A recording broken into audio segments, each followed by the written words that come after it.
Big Success Production. Oh na na na na, Tian Wizzy on the mic, man. The grandpa, the grandma, my hand now. Mr. Desmond, Olamilekun only. Just they call me.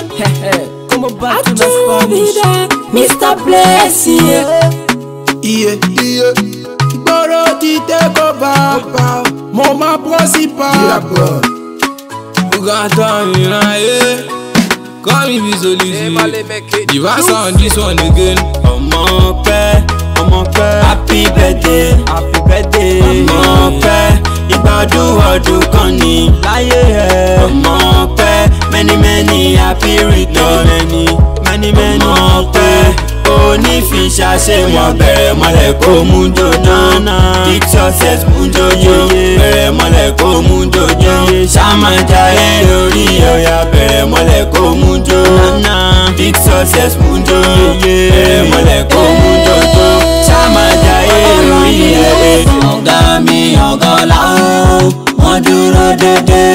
Ọ̀gá mi ọ̀gá ọ̀la o, happy return o. Màmá bí yẹ ò tún ra bí o máa nífẹ̀ẹ́ yìí ṣàṣemọ́. Ìgbà ọdún kan ni o, àwọn oníwáyé tí o. Happy birthday to you, Big Success o. Happy birthday to you ọmọ lọ́jọ́ ìbí o. ọlọ́mọ tó bá lè jó. Oyè, ìwọ ọlọ́mọ tó bá lè yọ ṣẹṣẹ. Kò fi gbólúwà kan lẹ́yìn.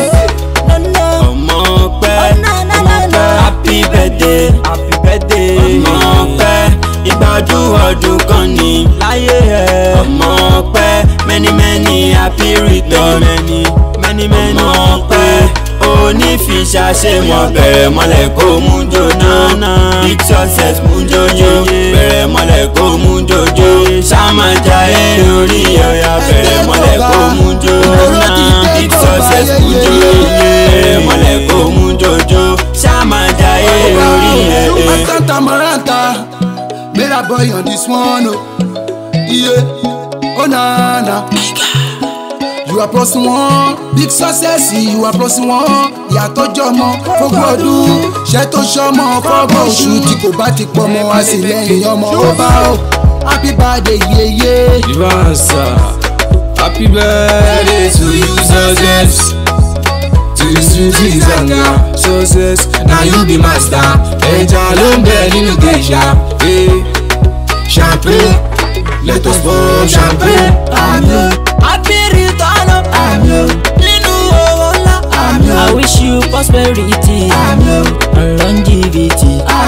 Àlùbáríkà tó pọ̀ nínú àgbàdá ńlá.